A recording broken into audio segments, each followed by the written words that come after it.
एक गांव में विमला नाम की एक औरत रहती थी। एक दिन वो जंगल के रास्ते से जा रही होती है कि तभी उसे एक जख्मी गर्भवती गाय दिखाई देती है और वो उसे अपने घर लेकर आ जाती है। अरे विमला, ये क्या, तुम्हारे खुद के तो खाने के लाले पड़े हैं और तुम इस गाय को कैसे पालोगी? कोई बात नहीं, ये बेजुबान जानवर है, जैसे मेरा गुजारा होता है वैसे इसका भी हो जाएगा। कमला भाभी, आप चिंता मत करो, बस मेरी नौकरी लगने ही वाली है। उसके बाद विमला और मेरी शादी, बस फिर सब ठीक हो जाएगा। विमला घरों में काम किया करती थी और अपना और अपनी गाय का गुजारा करने लगी। विमला, तुम्हारी राम प्यारी तो बहुत सुंदर है। आओ बाहर देखो, मैं तुम्हारे लिए एक और गाय लाया हूँ। ये देखो, क्यों न हम इसका दूध निकालकर बेचने का काम शुरू करें। इस तरह तुम्हें फायदा होगा। वैसे भी गांव में कहाँ अच्छा दूध मिलता ही है, बिरजू दूध वाला मिलावट करता है, गांव वाले मजबूरी में उससे दूध लेते हैं। वैसे भी तुम घरों में काम करती हो, मुझे अच्छा नहीं लगता। हाँ, तुमने सही कहा रमेश, ऐसा तो मैंने सोचा ही नहीं था। मैं इसका नाम गौरी रखूंगी। फिर अगले दिन से विमला गौरी का दूध निकाल कर बेचना शुरू करती है और देखते ही देखते उसे बहुत मुनाफा होता है। अरे यार, ये विमला ने तो सारा ठंडा ही चौपट कर दिया। ये मेरी गाय थोड़ा सा ही दूध देती है, तो मैं क्या करूं? पानी तो मिलाना ही पड़ेगा। इसमें मेरी क्या गलती? कुछ तो करना ही पड़ेगा इस विमला का। अगले दिन विमला जंगल में राम प्यारी को घुमा रही होती है, तभी बिरजू उसे पकड़ लेता है। अरे विमला, तुमसे कुछ बात करनी थी। तो इतना दांत क्यों फाड़ रहे हो? करो बात। वो क्या है ना, तुम मुझसे शादी करोगी? हैं? हमारा काम तो एक ही है, मैं भी अकेला और तुम भी अकेली। अपनी शक्ल देखी आईने में, चलो फुटो यहाँ से। हाय हाय हाय हाय हाय हाय, तेरे नखरे, हम कोई बम्ब थोड़ी है जो फूट जाएंगे।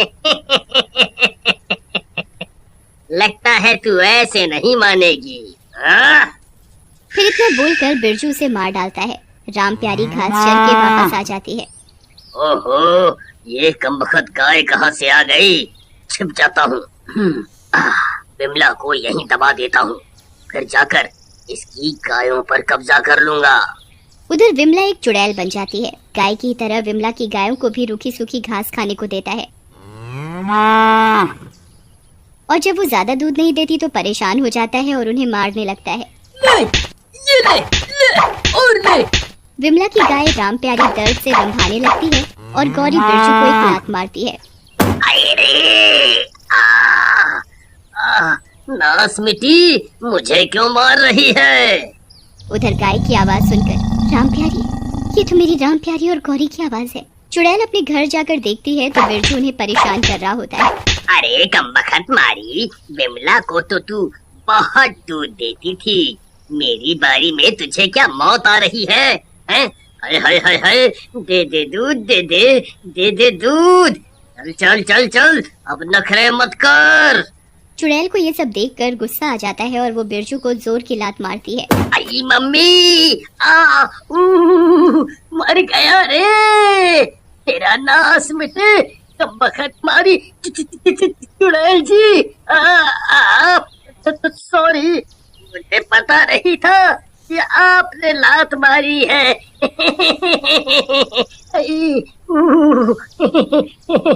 दांत मत फाड़, मुझे मारकर मेरी गायों को परेशान कर रहा है तू, तुझे मैं नहीं छोड़ने वाली अब। नहीं, मुझे माफ कर दो विमला बहन, तुम्हारी राम प्यारी बहुत दर्द में है। देखो ना, लगता है इसका बच्चा होने ही वाला है। विमला अपनी गाय को देखने लगती है। मेरी प्यारी गायों, तुम चिंता मत करो, मैं तुम्हें कुछ नहीं होने दूंगी, ये लो खाओ पेट भरकर। राम प्यारी और गौरी चुड़ैल से चिपक। वहीं दूसरी ओर बिरजू गांव वालों को चुड़ैल के खिलाफ भड़काता है। अरे गांव वालों, गांव में चुड़ैल आ गई है। चुड़ैल, किसी तांत्रिक को बुलाओ, नहीं तो हम सबको वो जिंदा नहीं छोड़ेगी। अरे भाई, क्या कहते हो? कहाँ है चुड़ैल? चलो विमला के घर, मैं दिखाता हूँ। मशाले ले चलो, उसे वहीं जला देंगे। ओहो, ठीक है, चलो चलो। चलो मशाले ले लो। अरे ये गांव वाले मशाले लेकर यहाँ क्यों आ रहे हैं? मुझे छिपना होगा। अरे भाई कहाँ है चुड़ैल? हमको पागल समझे हो का? हम गांव का सरपंच हैं या घन चक्कर जो हमका पोपट बना दिए हो? भाग यहाँ से, नहीं तो इस मशाल से तुम्ही को जला देंगे, कह देते हैं। अरे अरे नहीं नहीं, यहाँ चुड़ैल थी, विमला की चुड़ैल। अरे विमला कहीं काम से गई होगी, मर थोड़ी गई है जो चुड़ैल हो जाएगी। चलो भाइयों, ये तो पागल हो गया है, पागल। अगले दिन रमेश विमला के घर जाता है। विमला, विमला, देखो मैं आ गया, मेरी नौकरी लग गई है। अरे कहाँ हो तुम? अब हम शादी कर लेंगे। चलो चलो आओ, आज ही करेंगे। अरे कहाँ हो? रमेश, अब हमारी शादी नहीं हो सकती। तुम कौन हो? मैं विमला। नहीं, तुम्हारा ये हाल किसने किया? मैं उसे जिंदा नहीं छोड़ूंगा। चुड़ैल उसे सारी बात बताती है, जिसे सुनकर रमेश को बहुत गुस्सा आता है।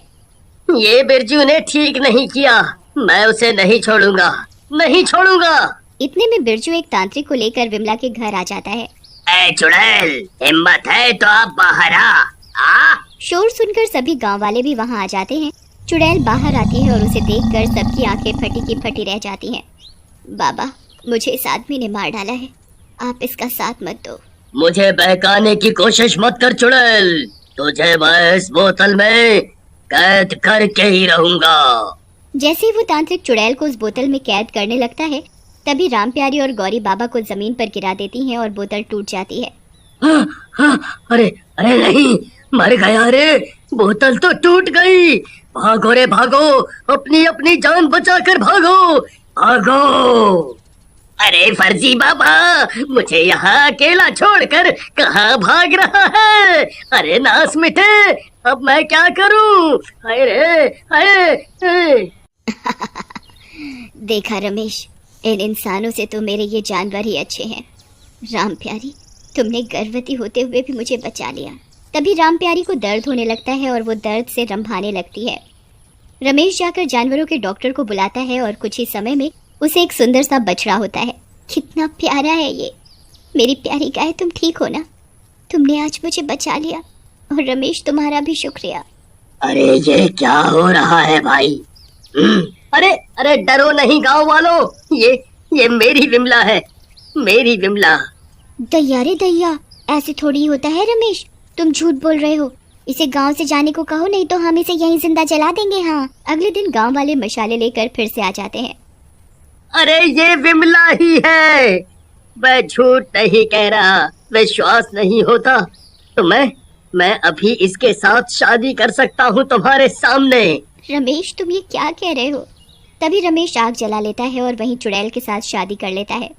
अरे ये क्या नाटक है भाई, गांव वालों इस पर विश्वास मत करो। गौरी गुस्से में बिरजू को अपनी सींगों पर उठा लेती है और राम प्यारी सरपंच की लुंगी खींचने लगती है। अरे अरे छोड़ दे, यहीं मेरी इज्जत का फालूदा करेगी क्या? फिर दोनों गायें सबको वहां ले जाती हैं जहां पर विमला की लाश होती है। विमला की लाश देखकर सबको यकीन हो जाता है कि बिरजू ने ही विमला को मारा है और उसे पुलिस के हवाले कर देते हैं। रमेश, मेरी दोनों गायों का ध्यान रखना, तुमने मुझसे शादी कर ली, अब मैं शांति से मुक्त हो सकूंगी। इतना बोलकर चुड़ैल रोते हुए अपनी दोनों गायों को गले से लगा लेती है। गाय भी रोने लगती हैं और फिर चुड़ैल गायब हो जाती है। मनकपुर नाम का एक छोटा सा शहर था। उसी शहर में सजनी नाम की बर्तन बेचने वाली रहती थी। सजनी बहुत ही सुंदर और चंचल स्वभाव की लड़की थी, इसीलिए हर कोई उसी से बर्तन खरीदना पसंद करता था। एक बार की बात है, सजनी रोज की तरह अपना बर्तनों से भरा टोकरा अपने सिर पर रखकर बेचने के लिए ले जाती है और जोर जोर से आवाज लगाती है, ले लो रे बर्तन ले लो। अरे सुंदर सुंदर प्यारे प्यारे सजनी के बर्तन सबसे न्यारे, ले लो रे बर्तन ले लो। अरे सुंदर सुंदर प्यारे प्यारे सजनी के बर्तन सबसे न्यारे। तभी सजनी की आवाज सुनकर शीला बहन आती है और सजनी से बोलती है, अरे ओरी सजनी, क्या बात है, आज बहुत दिनों में नजर आई हो, और जरा दिखाओ तो इस बार क्या नया बर्तन लाई हो। अरे शीला बहन, आपके लिए तो एक से एक मस्त बर्तन है, ये देखो पतीला, क्यों है ना आपकी तरह ही गोल मटोल प्यारा प्यारा। हाँ हाँ, बातें बनाने में तो सजनी एक नंबर है। चल ला दे ये पतीला मुझे, और ये पकड़ अपने पैसे। फिर सजनी शीला बहन को पतीला बेच देती है और अपना बर्तनों का टोकरा उठाकर आगे चल देती है। अरे रे रे रे, मैं कैसे भूल गई कि संजना मैम साहब के घर भी मुझे बर्तन देने थे। उन्होंने बोला भी था कि सजनी जब नए डिजाइन के बर्तन लाए तो मेरे घर जरूर आना। ऐसा बोलकर सजनी संजना मैम साहब के घर पर जाती है और आवाज लगाती है, ओ संजना मैम साहब, कहाँ हो? अरे मैं बर्तन वाली सजनी। सजनी की आवाज सुनकर संजना का पति मनदीप वहाँ आता है और सजनी से बोलता है, अरे बर्तन बेचने वाली, संजना तो अभी घर पर नहीं है। ऐसा करो, तुम थोड़ी देर अंदर इंतजार करो, संजना आती ही होगी। सजनी घर के अंदर जाकर जमीन पर बैठ जाती है। मनदीप के घर पर उसका दोस्त अंकित भी होता है। अंकित सजनी को बड़ी ही गंदी नजरों से घूरने लगता है कि तभी मनदीप अंकित से बोलता है, अबे क्या देखे जा रहा है उस बर्तन वाली को? अबे यार, ये बर्तन बेचने वाली तो मस्त आइटम है यार, तू तो इसके बर्तन देख रहा है। अरे जरा एक नजर इस बर्तन वाली पर तो डाल। अबे क्या कर रहा है? और तू इसे ऐसे घूरना बंद कर। अगर तेरी भाभी आ गई और तुझे इस बर्तन वाली को ऐसे घूरते हुए देख लिया ना, तो सच में भाई तेरे साथ साथ मेरा भी काम तमाम कर देगी। अरे यार, तू तो एक नंबर का फट्टू है। अबे चल जरा साइड हो जा, मुझे अपना काम करने दे। अरे बर्तन वाली, जरा मुझे भी तो अपने बर्तन दिखाओ, जरा मैं भी तो देखूं क्या क्या है तुम्हारे पास। हाँ हाँ साहब, ये देखो ना, हर तरह के बर्तन है मेरे पास। आप बताइए आपको क्या चाहिए? मुझे तो तू चाहिए। सजनी हंसते हुए बोलती है, अरे साहब, बोनी के टाइम पर क्यों मजाक करते हो? अच्छा तो ये देखो पतीला, पता है इसकी मार्केट में बहुत डिमांड है। बहुत ही मजबूत और टिकाऊ है ये पतीला, और कीमत भी बहुत कम है।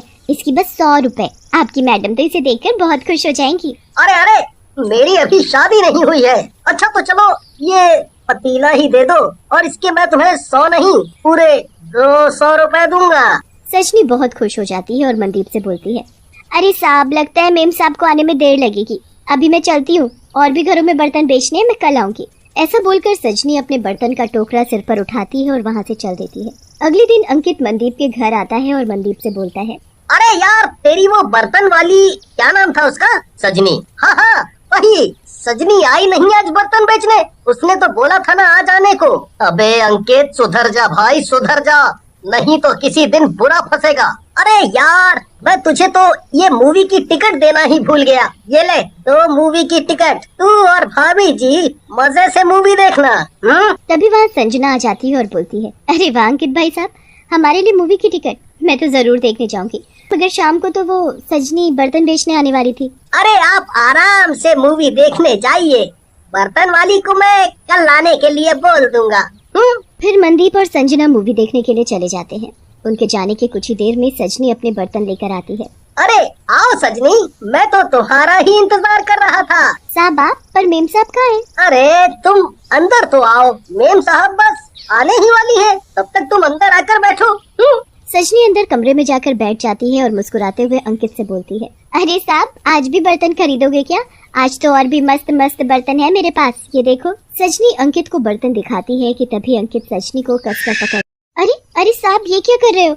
अरे छोड़ो, अरे अरे छोड़ो मुझे। अरे तेरे बर्तन किसको लेने हैं? और तुझे मैंने छोड़ने के लिए थोड़ी ना पकड़ा है। अरे तेरे बर्तन नहीं, मुझे तो तू चाहिए, तू। अरे कमबख्त, छोड़ मुझे। अरे कमीने, छोड़, नहीं तो क्या कर लेगी? सजनी अंकित को जोर से धक्का मारती है और अंकित दूर जाकर गिरता है। अंकित फिर से सजनी के पास आता है और उसका हाथ पकड़ने की कोशिश करता है कि तभी सजनी अंकित को गुस्से से उसके गाल पर एक थप्पड़ मारती है। तूने मुझे थप्पड़ मारा, रुक, अब देख मैं तेरा क्या करता हूँ। ऐसा बोलकर अंकित गुस्से में सजनी के टोकरे से एक बर्तन उठाता है और सजनी के सिर पर जोर से मारता है। सजनी जमीन पर जा गिरती है और उसी समय उसकी मौत हो जाती है। तभी घर पर मनदीप आ जाता है और सजनी को जमीन पर पड़ा हुआ देखकर बोलता है, अंकित, ये क्या किया तूने? हे भगवान, ये लड़की तो मर गई। अरे कुछ बोलेगा भी कि बस देखता ही रहेगा। यार भाभी कहाँ है? उसे मार्केट से कुछ सामान खरीदना था, इसलिए वो मार्केट चली गई और मैं घर आ गया, पर वो कुछ ही देर में यहाँ आती ही होगी। हे भगवान, अब क्या होगा? अबे सच में मनदीप, तू एक नंबर का फट्टू है, कुछ नहीं होगा। अभी के आने से पहले हम इसे ठिकाने लगा देंगे, समझा? फिर अंकित और मनदीप सजनी को एक चादर में लपेटकर अपनी कार में रख लेते हैं और आगे जाकर सजनी की लाश को गंदे नाले में फेंक देते हैं। कुछ ही देर में सजनी एक चुड़ैल बन जाती है और बोलती है, मैंने इन सब को इतना अच्छा समझा और इन्होंने मेरे साथ इतना बुरा किया, मैं छोड़ूंगी नहीं इसे। इसका तो वो हाल करूंगी कि इसे अपने सपने में भी कभी नहीं सोचा होगा। फिर चुड़ैल अपने सजनी के रूप में आ जाती है और अगले दिन फिर से अपने बर्तनों का टोकरा अपने सिर पर रखकर संजना के घर जाती है। अरे संजना मेम साहब, अरे ओ संजना मेम साहब, अरे कोई घर में है क्या? अरे आ रही हूँ बाबा, आ रही हूँ। अरे सजनी तू है, मुझे माफ करना, मैं कल तुम्हें नहीं मिल पाई। अच्छा तो ये बता, जो मैंने बर्तन बोले थे वो सब लाई है ना तू? अरे तो यहाँ वहाँ क्या देख रही है, चल बर्तन दिखा। मेम साहब, वो साहब के दोस्त आज नहीं दिख रहे हैं। तुम अंकित भाई साहब की बात कर रही हो क्या? अरे वो तो तेरे साहब के साथ ड्यूटी गए हैं, पर तुम उनके बारे में क्यों पूछ रही हो? वो क्या है ना मेम साहब, वो जो अंकित साहब है ना, उनसे जरा हिसाब किताब करना था, बस इसीलिए आपसे पूछा। फिर तो तुम कल शाम को आ जाना, तुम्हें अंकित भाई साहब मिल जाएंगे। फिर सजनी संजना मेम साहब को बर्तन दिखाती है और संजना को काफी सारे बर्तन बहुत पसंद आते हैं। वो सजनी से उसके सभी बर्तन खरीद लेती है। शाम को जब मनदीप घर आता है तो घर में नए बर्तन रखे देख संजना से बोलता है, अरे संजना, ये इतने सारे नए बर्तन? हाँ वो सजनी आई थी, उसी से मैंने ये सारे बर्तन खरीदे हैं।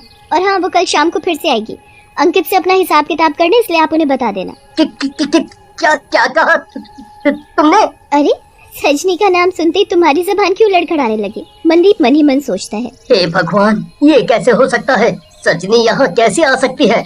अब तो कल ही असलियत का पता चलेगा। फिर अगले दिन मनदीप अंकित को अपने घर लेकर आता है। तभी सजनी भी आ जाती है और बोलती है, अरे क्या हुआ अंकित साहब, मुझे देखकर आपके पसीने क्यों छूटने लगे? और आज बर्तन नहीं खरीदोगे मुझसे? ये कैसे हो सकता है? अरे अरे तुम सजनी नहीं हो सकती। अरे ये क्या बोल रहे हो अंकित, ये सजनी ही है। अंकित घबराते हुए बोलता है, नहीं, ये सजनी नहीं है, क्योंकि उसे तो मैंने अपने हाथों से मार डाला था। फिर ये कैसे जिंदा हो सकती है? तभी सजनी अपने चुड़ैल के रूप में आ जाती है और अंकित का गला पकड़कर जोर जोर से हंसने लगती है। हाँ मैं सजनी नहीं हूँ, मैं चुड़ैल हूँ। मरने के बाद मैं एक चुड़ैल बन गई और अब मैं तेरा काम तमाम करूंगी। अंकित भाई साहब, ये आपने क्या किया? आपने इस बेचारी पर अपनी गंदी नजर डाली और इस बेचारी को मार डाला। भाई साहब आपको सजा मिलेगी और आपके साथ साथ मनदीप जी आपको भी सजा मिलेगी। पर तुम्हें ये सब कैसे पता? कल जब सजनी बर्तन बेचने आई थी तब मैंने उसके उल्टे पैर देख लिए थे और फिर सजनी से पूछने पर उसने मुझे सब बता दिया। अरे मर गया रे! अरे मनदीप, तू कैसा दोस्त है? अरे कोई तो मुझे इस चुड़ैल से बचाओ।